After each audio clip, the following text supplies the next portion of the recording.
सो आज हम लोग स्टार्ट करने वाले हैं कॉस्ट अकाउंटिंग, जो कि एससीएस पेपर 9 का सेक्शन बी है। जब आप लोग पार्ट 1 क्लियर कर लेंगे तो पार्ट 2 में टोटल 4 सब्जेक्ट्स हैं। Paper 6, paper 7, 8, 9। सो पेपर 9 का जो सेक्शन बी है वो है कॉस्ट अकाउंटिंग। सेक्शन ए था financial accounting and section B है कॉस्ट अकाउंटिंग। दोनों इक्वल मार्क्स के हैं। फाइनेंशियल अकाउंटिंग भी 50 मार्क्स का आता है एंड कॉस्ट अकाउंटिंग भी 50 मार्क्स का ही आएगा। सो अब हम लोग कॉस्ट अकाउंटिंग डिटेल में स्टडी करेंगे कि कॉस्ट अकाउंटिंग में क्या क्या सिलेबस है और कैसे कैसे हम लोगों को एसएएस के लिए प्रिपरेशन करनी है। So accounting basically broadly 3 part में डिवाइड की गई है: financial accounting, cost accounting and management accounting. और फाइनेंशियल अकाउंटिंग हम लोग ऑलरेडी कवर कर चुके हैं, कॉस्ट अकाउंटिंग हम लोग यहाँ पर कवर करने वाले हैं एंड मैनेजमेंट अकाउंटिंग अभी तक एसएएस के सिलेबस में नहीं है। सो हम लोग कॉस्ट अकाउंटिंग कंटिन्यू करते हैं। पेपर 9 का सेक्शन 2 या सेक्शन बी एलिमेंट्री कॉस्टिंग है, मींस कॉस्ट अकाउंटिंग, जो 50 मार्क्स का है। अगर सिलेबस देखें तो objects and principles of cost accounting, second point different methods of cost accounting, third elements of cost, direct labor, direct material, direct expenses and overheads, and their classification, apportionment and charging. Okay, fourth point is cost control accounts, production accounts, cost sheets, reconciliation of cost and financial accounts. Next point, cost systems, job costing and process costing. Last point, marginal costing, cost volume profit relationship, break even analysis. So जो last point है इसमें कुछ numericals भी आते हैं। So this is the overall syllabus of cost accounting for SAS paper 9 section 2। So basically cost accounting होती क्या है? सो हम लोगों ने फाइनेंशियल अकाउंटिंग में देखा था कि किसी कंपनी का टर्नओवर क्या है, ओवरऑल कंपनी ने प्रॉफिट अर्न किया या फिर कंपनी लॉस में रही, एंड कंपनी की असेट्स एंड लाइबिलिटीज क्या है। Means company as a whole हम लोग देखते थे कि टोटल ओवरऑल क्या हो रहा है, कंपनी की कितनी असेट्स हैं, कितनी लाइबिलिटीज हैं, प्रॉफिट कितना हुआ या फिर लॉस हुआ है। कॉस्ट अकाउंटिंग में हम लोग क्या करते हैं कि अगर हमारा कोई ऑर्गेनाइजेशन है, कोई कंपनी है, तो हम लोग कोई चीज़ मैन्युफैक्चर कर रहे होंगे, ठीक है, या फिर हम लोग कोई प्रोडक्ट मैन्युफैक्चर कर रहे होंगे या फिर कोई सर्विस प्रोवाइड कर रहे होंगे। सो उस सर्विस को किस प्राइस पर मार्केट में सेल किया जाए, ओके, या फिर उस प्रोडक्ट को किस रेट पर मार्केट में लॉन्च किया जाए, मींस एमआरपी कैसे डिसाइड करेंगे। अब ये एमआरपी जो डिसाइड करना है उसमें बहुत सारे फैक्टर्स होते हैं। जैसे एक अगर फैक्ट्री में अगर कोई प्रोडक्ट बनना है तो उस फैक्ट्री में उस प्रोडक्ट को बनाने के लिए रॉ मटेरियल हम लोग ला रहे हैं, उसके लिए ट्रांसपोर्टेशन की कॉस्ट भी हम लोग बियर कर रहे हैं, ओके। उस फैक्ट्री में लाइटिंग हो रही है, मतलब लाइटिंग के लिए जो हम लोग इलेक्ट्रिसिटी कंज्यूम कर रहे हैं, मशीन्स चल रही हैं। उस फैक्ट्री में कुछ स्वीपर्स भी हैं जो सफाई करते हैं, कंपनी की क्लीनिंग करते हैं, वॉचमैन भी एक गेट पे बैठा हुआ है, ठीक है, मैनेजर्स भी हैं, और बहुत सारे एक्सपेंडिचर्स हो रहे हैं। तो वो सारे के सारे एक्सपेंडिचर कैसे हम उसकी प्रोडक्ट की कॉस्ट में इंक्लूड करेंगे, क्योंकि जो भी एक्सपेंडिचर हो रहा है वो हो रहा है केवल उस प्रोडक्ट की मैन्युफैक्चरिंग की वजह से। अगर वो प्रोडक्ट हम लोग मैन्युफैक्चर नहीं कर रहे होते तो गेट कीपर की भी नीड नहीं थी, मैनेजर्स की भी नीड नहीं थी, स्वीपर की भी नीड नहीं थी, वर्कर्स की भी नीड नहीं थी। तो जितना भी टोटल ओवरऑल एक्सपेंडिचर हो रहा है A to Z, उस सबको हम लोग देखेंगे कि कहाँ कहाँ कितना एक्सपेंडिचर हो रहा है, और उसके अकॉर्डिंग जो प्रोडक्ट फाइनल बन रहा है उसकी एमआरपी क्या रखनी चाहिए, okay. So cost accounting basically हम लोग क्या करते हैं, किसी प्रोडक्ट की एमआरपी डिसाइड करते हैं, ठीक है, या सर्विस की एमआरपी डिसाइड करते हैं। ऑब्जेक्टिव ऑफ कॉस्ट अकाउंटिंग अगर हम लोग देखेंगे तो एसर्टेनमेंट ऑफ कॉस्ट, कॉस्ट कैसे निकाला जाए जो हमने प्रोडक्ट बनाया है। एस्टिमेशन ऑफ कॉस्ट मीन्स एक अगर कोई प्रोडक्ट बन गया, हम लोगों ने उसकी कॉस्ट निकाली कि उसमें कितनी आई। अगर फ्यूचर में हम लोग कोई प्रोडक्ट या सर्विस प्रोड्यूस करना चाहते हैं तो एस्टिमेट भी लगा सकते हैं कि एस्टिमेटेड कॉस्ट इसकी कितनी आएगी, वेरियस फैक्टर्स को इंक्लूड करते हुए, ठीक है। कॉस्ट कंट्रोल, कॉस्ट को कैसे कंट्रोल किया जाए, ठीक है, कॉस्ट रिडक्शन, जो कॉस्ट फाइनल निकल के आई है उसको फर्दर कैसे रिड्यूस किया जाए, कहीं कम से कम प्राइस पे हम लोगों को प्रोडक्ट मिले।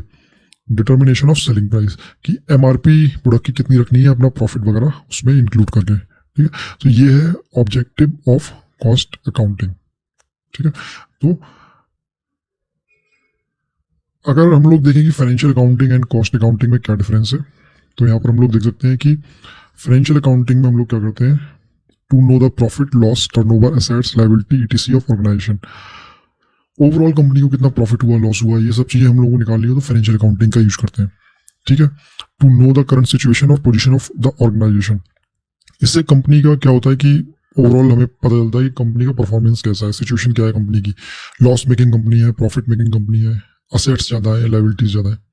Compulsory as per government norms and has a set format, financial accounting करना किसी भी कंपनी ऑर्गेनाइजेशन के लिए कंपल्सरी है as per the government norms, ठीक है। आपको फाइनेंशियल अकाउंटिंग अपनी कंपनी की कंपल्सरीली करनी ही पड़ेगी, जैसे गवर्नमेंट के ऑडिटर्स या गवर्नमेंट अप्रूव्ड ऑडिटर्स कभी भी ऑडिट कर सकते हैं। इसका एक सेट फॉर्मेट है, ऐसा नहीं है कि कोई भी कंपनी अपने अकॉर्डिंग अपने अकाउंट्स बना रही है, दूसरी कंपनी अपने अकॉर्डिंग बना रही है। एक सेट फॉर्मेट गवर्नमेंट ने दिया हुआ है, उसी फॉर्मेट में अपने डेटा फिल करना है, ठीक है।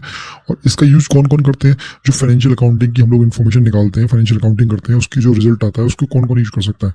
शेयर होल्डर्स यूज करते हैं कि शेयर परचेज करना है नहीं करना है। क्रेडिटर्स जो उस कंपनी को लोन देने वाले हैं वो उसको एनालिसिस करते हैं कि ये कंपनी लोन देने लायक है भी या नहीं है। गवर्नमेंट देखती है कि कहीं कोई टैक्स की चोरी वगैरह तो नहीं हो रही है, टैक्स प्रॉपर दे रही है कंपनी, नहीं कर रही है। फाइनेंशियल एनालिस्ट, जो फाइनेंशियल एनालिस्ट है वो देखते हैं कि कंपनी ने क्या डिसीजन लिया, उसका क्या इफेक्ट आया और उससे कंपनी की पोजीशन पे क्या फर्क पड़ा, ठीक है। तो ये होता है ओवरऑल फाइनेंशियल अकाउंटिंग में। On the other hand cost accounting में क्या होता है, to determine the cost of a product और service provided by an organisation, अगर एक कंपनी कोई प्रोडक्ट बना रही है तो उसे किस रेट पे बेचना है ये कौन डिसाइड करेगा। तो या तो हम लोग रैंडम कुछ एस्टिमेट लगा के, जैसे छोटे छोटे जो मैन्युफैक्चरिंग यूनिट होते हैं वो रैंडम मतलब एक अपना आइडिया से प्रोडक्ट का कॉस्ट रख लेते हैं और उसमें देखते हैं प्रॉफिट हो रहा है या लॉस हो रहा है। लेकिन जो बड़ी बड़ी कंपनी है जहाँ पर थाउजेंड्स ऑफ वर्कर्स काम कर रहे हैं और थाउजेंड्स ऑफ एक्सपेंडिचर्स हैं, वो लोग कॉस्ट अकाउंटिंग में इन्वेस्ट करके कॉस्ट अकाउंटिंग मेंटेन करते हैं जिससे कि एग्जैक्ट प्रोडक्ट की एमआरपी को हम लोग निकाल सकें, ठीक है। To take measures to control the cost and no MRP, same thing कि कैसे कंट्रोल करेंगे उसकी कॉस्ट को और एमआरपी कैसे करेंगे।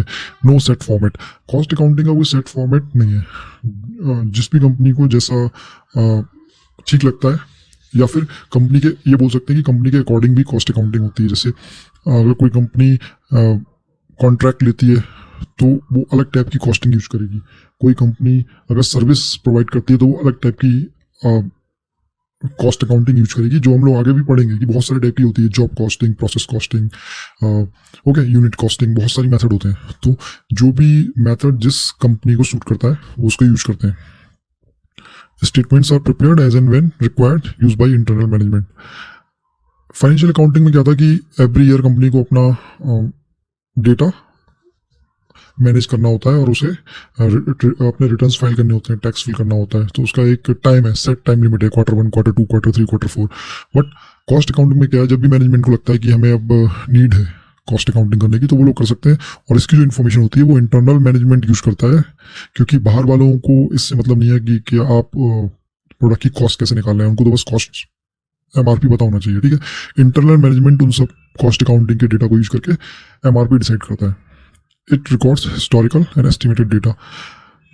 फाइनेंशियल अकाउंटिंग में क्या होता है कि हम लोग वही डेटा यूज करते हैं जो लास्ट अपना, जैसे किसी फाइनेंशियल ईयर 2023-24 की बात करें तो फाइनेंशियल ईयर 23-24 में जो भी हमारा प्रॉफिट लॉस, जो भी सेलिंग या फिर रेवेन्यू आया है, जो एग्जैक्ट डेटा है वो हम यूज करेंगे।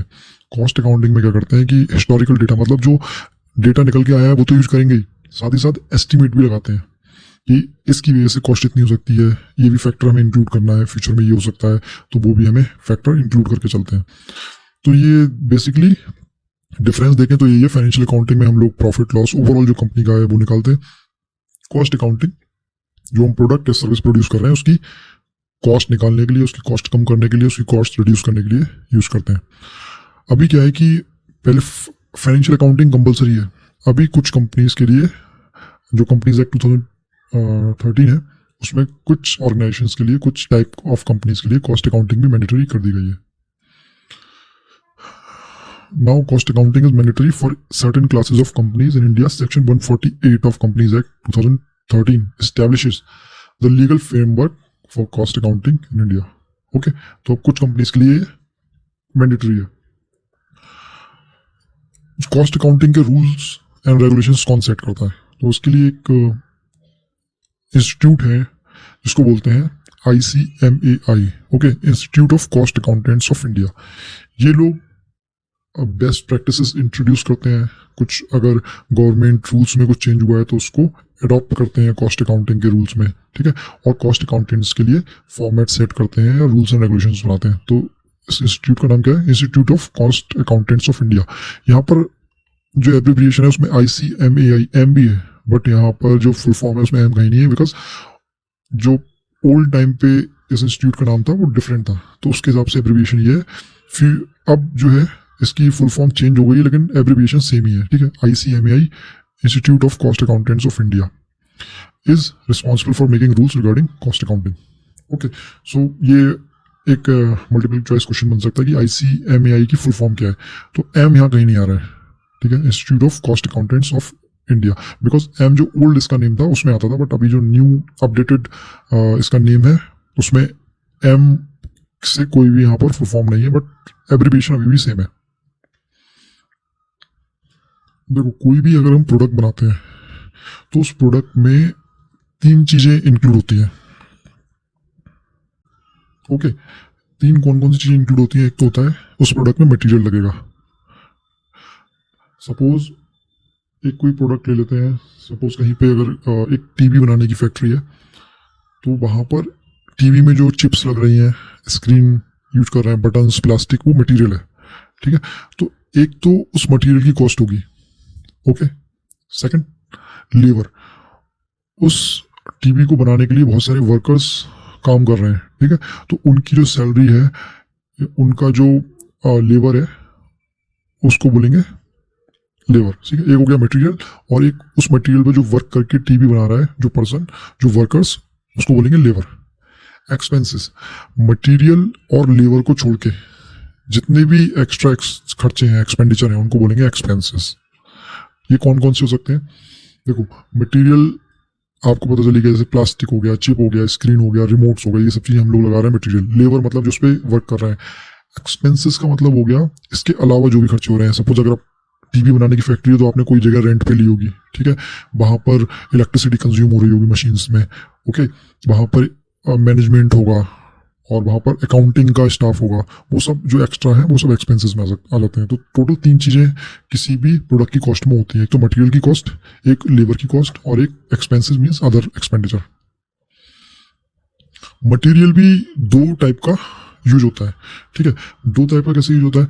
जैसे एक जो मटेरियल होता है डायरेक्ट मटेरियल, जैसे अगर आप टीवी मैन्युफैक्चर कर रहे हैं, ओके, तो कुछ चीज़ें हैं जो टीवी में डायरेक्ट उसका पार्ट बन रही है. जैसे जैसे मैंने बोला, स्क्रीन्स हो गई, प्लास्टिक, चिप्स, ये टीवी में डायरेक्ट लग रही हैं, तो ये डायरेक्ट मटेरियल हो गया.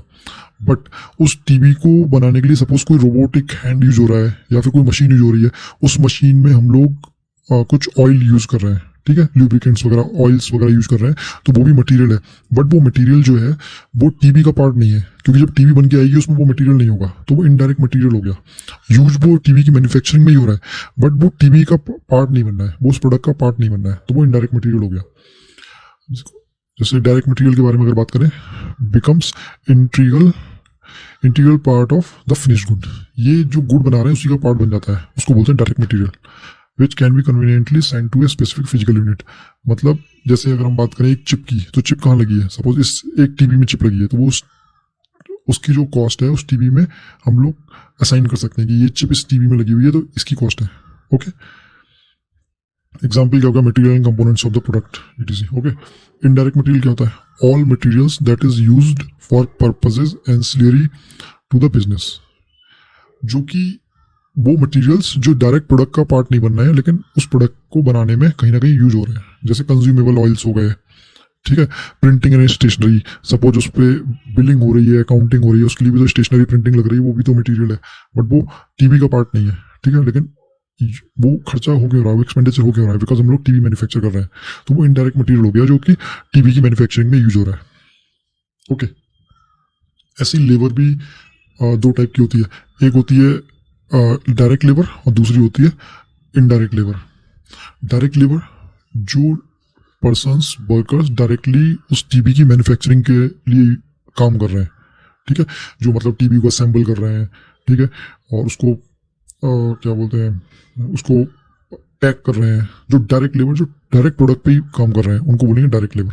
इनडायरेक्ट लेबर क्या है, वर्कर्स तो अंदर टीवी पे वर्क कर रहे हैं, लेकिन कुछ लोग ऐसे हैं जो उसके सपोर्टिंग रोल में हैं, जैसे एक स्वीपर है, वो पूरी कंपनी को क्लीन रख रहा है, ठीक है। एक गेट कीपर है जो सेफ्टी के लिए गेट पे बैठा हुआ है, ड्राइवर्स हैं जो ट्रांसपोर्ट कर रहे हैं यहाँ से वहाँ सामान, तो वो डायरेक्ट मैन्युफैक्चरिंग नहीं कर रहे हैं, बट वो वर्क कर रहे हैं उस मैन्युफैक्चरिंग के लिए इनडायरेक्टली, तो वो इनडायरेक्ट लेबर हो गया। डायरेक्ट लेबर की बात करें तो man power which is directly involve in the production process. Okay, directly production process में इन्वॉल्व है, these people directly work on the product. Okay, manpower which is involved in other tasks that are required for a business, there is storekeeper, watchman, yes, ठीक है। I think you understand this. So direct labour जो direct product की manufacturing पर काम कर रहा है, indirect labour जो उसके सपोर्टिंग रोल में है लेकिन मैन्युफैक्चरिंग के लिए वर्क कर रहा है। ओके, एक्सपेंसेस, तो एक्सपेंसेस भी डायरेक्ट एंड इनडायरेक्ट हो सकते हैं, ठीक है। जैसे मैंने आपको बताया था कि किसी की प्रोडक्ट के जो मैन्युफैक्चरिंग में तीन होते हैं, किसी प्रोडक्ट की मैन्युफैक्चरिंग के तीन कॉस्ट आ सकती है, एक तो होती है मटेरियल, दूसरी होती है लेबर और तीसरी होती है एक्सपेंस। तो ये भी डायरेक्ट इनडायरेक्ट होता है, लेबर भी डायरेक्ट इनडायरेक्ट होती है, ऐसे ही एक्सपेंसेस भी डायरेक्ट इनडायरेक्ट होते हैं। तो डायरेक्ट क्या होते हैं, which can be directly and inconveniently assign to a production, जैसे hire of machinery, cost of defective work. जैसे हम लोगों ने सपोज टीवी मैन्युफैक्चर कर रहे हैं, उस टीवी को मैन्युफैक्चर करने के लिए एक मशीन हम लोगों ने हायर की है, तो उस मशीन का जो रेंट है वो डायरेक्ट एक्सपेंस है, क्योंकि वो मशीन जो है वो डायरेक्टली टीवी की मैन्युफैक्चरिंग में यूज हो रही है, और वो ना मटेरियल है ना लेबर है, तो क्या होगी, वो एक्सपेंस में आएगी, ठीक है। जो चीज़ मटेरियल नहीं है, जो चीज़ लेबर नहीं है, वो क्या होगी, एक्सपेंस। अब हम लोगों ने टीवी को मैन्युफैक्चर करने के लिए एक मशीन हायर की है, अब वो मटेरियल तो है नहीं, क्योंकि वो प्रोडक्ट का पार्ट नहीं है, ना वो लेबर है, वर्कफोर्स थोड़ी है वो, तो वो क्या होगा, एक्सपेंस। और एक्सपेंस कैसा होगा, डायरेक्ट एक्सपेंस, बिकॉज वो डायरेक्ट मैन्युफैक्चरिंग के लिए ही यूज हो रही है। Okay, cost of defective work, suppose आपने 100 टीवी प्रोड्यूस किए, जिसमें से 5 जो टीवी यूनिट्स थे वो डिफेक्टिव निकले, खराब निकले, तो लॉस हो गया ना कंपनी का, तो उसका जो एक्सपेंडिचर होगा वो बाकी के 95 टीवीज में डिवाइड करना पड़ेगा, तो वो भी एक तरीके से डायरेक्ट एक्सपेंस हो गया, क्योंकि वो उनकी जो कॉस्ट है वो डायरेक्ट बाकी के टीवीज पे पड़ेगी, क्योंकि आपने 5 जो यूनिट्स हैं वो डिफेक्टिव प्रोड्यूस कर दिए। अब वो सेल तो होंगे नहीं, लेकिन उसमें कुछ खर्चा हो गया, एक्सपेंडिचर हो गया, तो उसकी कॉस्ट कौन बियर करेगा, बची हुई टीवी, तो वो एक तरीके से डायरेक्ट एक्सपेंस हो गया। इनडायरेक्ट क्या हो गया, can not be assign to a particular task और प्रोसेस और प्रोडक्ट। जैसे अगर आपने सपोज एक फैक्ट्री में टीवी बनना है, उसी फैक्ट्री में टीवी के साथ साथ वॉशिंग मशीन भी बन रही है, फ्रिज भी बन रहे हैं, ठीक है, तो हम लोग उस फैक्ट्री का रेंट दे रहे हैं, तो उस रेंट को क्या है कि डायरेक्ट उस टीवी पे आप लोग असाइन नहीं कर सकते कि ये जो रेंट जा रहा है suppose 10 lakh rupees per month, ये इस टीवी का खर्चा है, क्योंकि उस फैक्ट्री में बाकी चीजें भी मैन्युफैक्चर हो रही हैं, तो वो सबका टोटल खर्चा है, तो वो इनडायरेक्ट एक्सपेंस हो गया। उसका कुछ पार्ट टीवी पे अप्लाई होगा, जैसे सपोज यहाँ पर एक टीवी बनना है, ठीक है, फ्रिज बनना है और माइक्रोवेव सपोज बनना है, ये सब चीज़ें बननी है, 10 लाख रुपीज़ रेंट है, तो हम लोग किसी मेथड को अप्लाई करके ये देखेंगे वो रेंट कैसे डिवाइड करना है, लेकिन वो पूरा टीवी का तो नहीं है ना, तो वो इनडायरेक्ट एक्सपेंस हो गया, क्योंकि वो सबका कंबाइंड एक्सपेंस है। इसी तरीके से अगर इंश्योरेंस किया हुआ है फैक्ट्री का, फैक्ट्री में लाइटिंग हम लोगों ने की हुई है, बल्ब लगाए हुए हैं, CFL लगाई हुई है, तो वो केवल किसी एक टीवी के लिए नहीं है, ना किसी एक प्रोडक्ट के लिए, वो तो ओवरऑल लाइट दे रही है पूरे फैक्ट्री में, तो वो इनडायरेक्ट एक्सपेंस है। ओके, तो कोई भी मैन्युफैक्चरिंग ऑर्गेनाइजेशन होता है उसे 3 पार्ट में या 3 स्टेजेस में डिवाइड कर सकते हैं।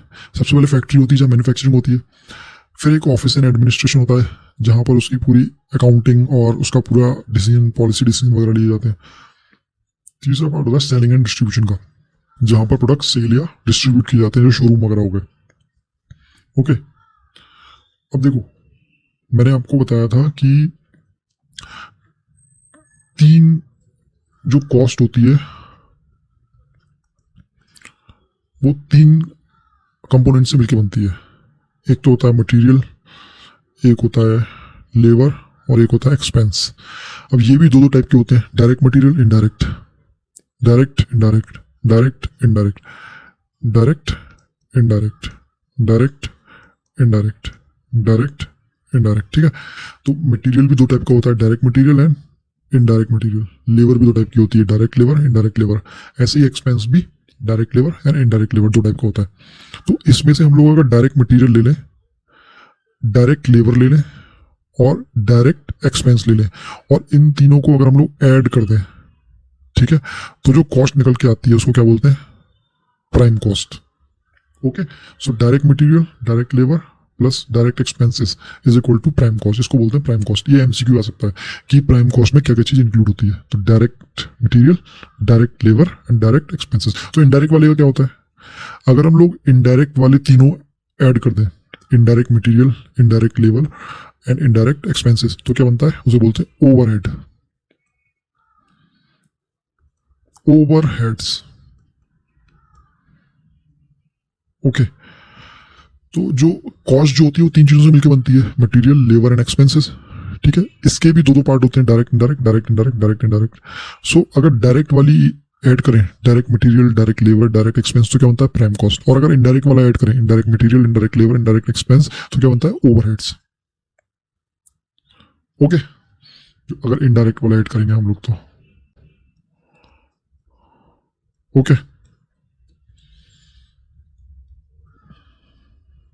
जैसे मैंने बताया था आपको, indirect material, indirect labour, indirect expenses is equal to overheads.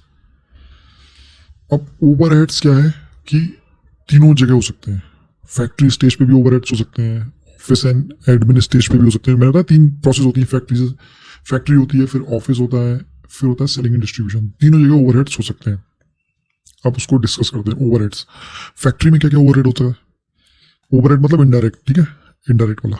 तो फैक्ट्री में क्या इंडायरेक्ट मटेरियल होता है, लुब्रिकेंट्स, ऑयल्स एंड कंज्यूमेबल्स। जो मशीन्स में हम लोग लुब्रिकेंट्स, ऑयल्स, कंज्यूमेबल डाल रहे हैं, वो डायरेक्ट मटेरियल तो है नहीं, क्योंकि वो प्रोडक्शन में यूज हो रहा है और वो प्रोडक्ट का पार्ट नहीं बनना है, तो वो इनडायरेक्ट मटेरियल हो गया। तो फैक्ट्री में इनडायरेक्ट मटेरियल क्या हो गया, lubricants, oils and consumables. Factory में इनडायरेक्ट लेबर क्या हो गई, gate keeper, time keeper, cleaners, जो प्रोडक्शन का मतलब डायरेक्ट प्रोडक्शन नहीं कर रहे हैं लेकिन वो लेबर फैक्ट्री में काम कर रही है, तो वो क्या हो गया, indirect labour, gate keeper, time keeper, cleaners. ऐसे इंडायरेक्ट एक्सपेंसेस क्या हो सकते हैं, factory rent, factory insurance and lighting. ठीक है, तो ये फैक्ट्री के तीनों इनडायरेक्ट वाली चीजें हो गई, indirect material, indirect labour, indirect expenses. ठीक है, ये फैक्ट्री ओवरहेड हो गया, क्योंकि ये खर्चे फैक्ट्री में हो रहे हैं, एक्सपेंडिचर फैक्ट्री में हो रहे हैं और ये इनडायरेक्ट है, तो ये फैक्ट्री के इनडायरेक्ट खर्चे हो गए, मतलब फैक्ट्री के ओवरहेड्स हो गए। ऐसे ही ऑफिस के देखते हैं, इनडायरेक्ट मटेरियल क्या होता है, प्रिंटिंग, स्टेशनरी, ब्रूम्स। प्रिंटिंग हो रही है, फिर ऑफिस में स्टेशनरी ला रहे हैं, ब्रूम्स मतलब झाड़ू पोछा लेके आ रहे हैं, मॉपिंग कर रहे हैं, तो वो सब क्यों, वो खर्चे हो क्यों रहे हैं, एक्सपेंडिचर क्यों हो रहा है, क्योंकि फैक्ट्री चल रही है, ऑफिस चल रहा है, ऑफिस में चल रहा है क्योंकि प्रोडक्शन हो रहा है, तो वो एक तरीके से प्रोडक्शन के लिए ही एक्सपेंडिचर हो रहा है, वो डायरेक्ट नहीं है, तो इनडायरेक्ट मटेरियल हो गया। इनडायरेक्ट लेबर क्या हो गया, salaries to office managers, accountants. ये लोग प्रोडक्शन थोड़ी कर रहे हैं, ऑफिस मैनेजर हैं, अकाउंटेंट्स हैं, ये लोग प्रोडक्शन थोड़ी करते हैं, लेकिन एक सपोर्टिंग रोल देते हैं, तो ये इनडायरेक्ट लेबर हो गया फैक्ट्री में, सॉरी ऑफिस में। इनडायरेक्ट एक्सपेंसेस क्या होगा, रेंट, इंश्योरेंस, लाइटिंग, सेम कि वहाँ भी ऑफिस में भी रेंट जा रहा होगा, इंश्योरेंस होगा, लाइटिंग होगी, ये सब। तो ये क्या हो गया, ऑफिस के ओवरहेड्स हो गए, office and admin overheads. Selling and distribution overheads. अब सेलिंग एंड डिस्ट्रीब्यूशन में क्या इंडायरेक्ट मटेरियल होता है, पैकिंग कर रहे हैं, प्रिंटिंग कर रहे हैं, स्टेशनरी कर रहे हैं। सपोज हम लोगों को सेल बढ़ानी है, तो हम लोगों ने बहुत सारे पैम्पलेट बना के बांट दिए, तो वो प्रोडक्ट का पार्ट तो है नहीं, लेकिन सेलिंग एंड डिस्ट्रीब्यूशन में यूज हो रहा है, तो वो इंडायरेक्ट मटेरियल हो गया। इनडायरेक्ट लेबर क्या हो गया, सेल्स मैनेजर, क्लीनर, यही सफाई वगैरह करने वाले, ठीक है, सेल करने वाले। इनडायरेक्ट एक्सपेंसेस क्या हो गए, रेंट, इंश्योरेंस, एडवर्टाइजमेंट कर रहे हैं, कोई स्कीम निकाल रहे हैं, वो सब इनडायरेक्ट एक्सपेंसेस हो गए। अब ये तो हो गई बात कॉस्ट अकाउंटिंग की। अब क्या है कि कॉस्ट अकाउंटिंग बड़ी बड़ी कंपनीज तो फॉलो करती हैं, बट मोस्टली जो स्मॉल ऑर्गेनाइजेशंस है वो कॉस्ट अकाउंटिंग में ज़्यादा एक्सपेंडिचर नहीं करते, क्योंकि स्टाफ रखना पड़ेगा। एक तो हम फाइनेंशियल अकाउंटिंग वैसे ही कर रहे हैं और फिर एक कॉस्ट अकाउंटिंग के लिए भी स्टाफ रखें, तो मोस्टली छोटे मोटे ऑर्गेनाइजेशन नहीं करते कॉस्ट अकाउंटिंग को फॉलो। और भी कई सारे रीजन है, जैसे expensive, requires a lot of clerical work. एक अपना खर्चा फ्री में बढ़ा लो, एक तो फाइनेंशियल अकाउंटिंग का खर्चा है ही, प्रोडक्शन का खर्चा है ही, कॉस्ट अकाउंटेंट्स और रख लो तो एक्सपेंस बढ़ जाता है। Preparation of reconciliation statement frequently is necessary as output of financial accounting and cost accounting. अब आप किसी फैक्ट्री में फाइनेंशियल अकाउंटिंग कर रहे हैं ऑलरेडी और आप फिर कॉस्ट अकाउंटिंग भी करते हैं, तो financial accounting and cost accounting के जो रिजल्ट्स निकल के आते हैं उनमें कुछ डिफरेंस होता है, उसको बार बार रिकॉन्साइल करना होता है। कुछ लोग मतलब एक मंथ में रिकॉन्साइल करो या क्वार्टरली रिकॉन्साइल करो या ईयरली रिकॉन्साइल करो, लेकिन करना पड़ता है क्योंकि दोनों में डिफरेंस आता है। डिफरेंस आने के बहुत सारे रीजन होते हैं और वो financial accounting and cost accounting में डिफरेंसेस क्यों आते हैं अकाउंटिंग में, उसको वो भी एक मल्टीपल चॉइस क्वेश्चन है जो हम लोग आगे देखेंगे कि financial accounting and cost accounting जब हम लोग सेम फैक्ट्री में कर रहे हैं, सेम ऑर्गेनाइजेशन में कर रहे हैं, तब भी फाइनेंशियल अकाउंटिंग के रिजल्ट्स में एंड कॉस्ट अकाउंटिंग के रिजल्ट्स में कुछ डिफरेंस है। तो वो क्यों होता है वो हम लोग अभी आगे देखेंगे और ये क्वेश्चन आता भी है मल्टीपल चॉइस में। Costing system itself does not control cost,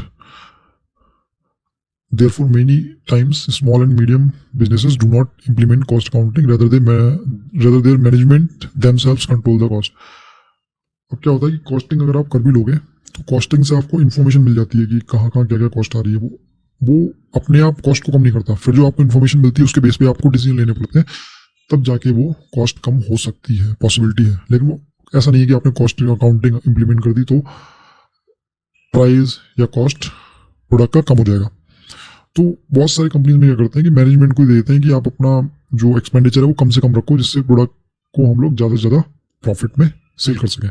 cost accounting मत करो, बस ध्यान रखो कि कहीं कोई फालतू खर्चा ना हो। ओके, सो बहुत सारे small and medium businesses costing नहीं करते, कॉस्ट अकाउंटिंग नहीं करते।